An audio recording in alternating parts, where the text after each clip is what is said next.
আজি বিশেষকৈ লাংফেৰ সমষ্টিৰ দুখন বাছ প্ৰায় 100টা পৰিয়াল তেওঁলোকে বিভিন্ন দলত বিগত সময়ত আছিলে।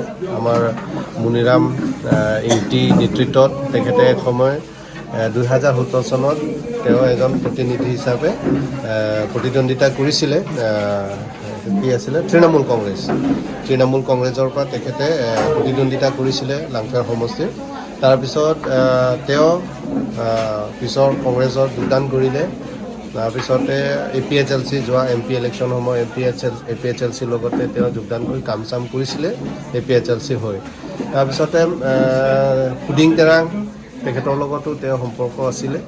কিন্তু আজি তেওঁ গম পাইছে যে অসমত বা ভাৰত দেশতে এতিয়া যিহেতু BJPৰ যিটো চৰকাৰ তেওঁলোকে দেখিছে যে পৰিৱৰ্তন ক্ষেত্ৰত আৰু কাৰ্বি আংলঙত বিশেষকৈ মাননীয় CM ছাৰ ডক্টৰ তুলিৰাম ৰভাং ছাৰৰ নেতৃত্বত আমাৰ কাৰ্বি আংলং যিটো এটা ঐতিহাসিক ক'ব লাগিব যে কাৰ্বি আংলং পুনৰ নতুন এটা কাৰ্বি আংলং যিনি ধৰণে তেওঁ প্ৰচেষ্টা কৰি নিৰ্মাণ কৰি দিছে, তেওঁ সেইখিনি দেখি তেওঁলোকে অন্য দলৰ পৰা ত্যাগ কৰি আজি BJP দলত আনুষ্ঠানিক হিচাপে তেওঁলোকে যোগদান কৰিছে আৰু তেওঁৰ লগত 100জনমান তেওঁলোকৰ লগত কাম কৰা তেনেকুৱা ব্যক্তিসকলৰ কাৰণে আজি আনুষ্ঠানিক হিচাপে যোগদান কৰিছে। ইয়াত যোৱা সময় APHLCৰ লগত আছে আৰু কিছু লোকসকলে কংগ্ৰেছ লগত আছিলে।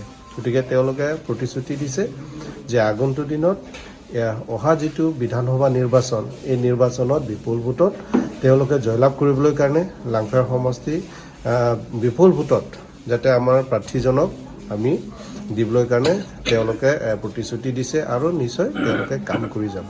আশা ৰাখিছোঁ আহি থকা দিনত আমি একেলগে কাম কৰি যাব লাগিব।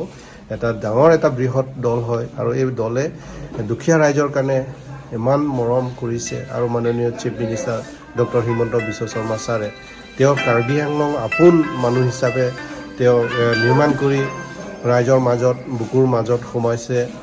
কাৰ্বি আংলং যিটো সমস্যাবিলাক কেনেকুৱা সমাধান কৰিব লাগে তেওঁ সকলো কথা জানে আৰু দিনে ৰাতি তেওঁ কাৰ্বি আংলঙৰ বিষয়ে সদায় আলোচনা হৈ থাকে। গতিকে তেওঁৰ নেতৃত্বত আৰু মাননীয় CM ছাৰৰ নেতৃত্বত অহা যি নিৰ্বাচন হ'ব কাৰ্বি আংলঙত বিপুল ভোটত আমি BJP জয়লাভ হ'ব।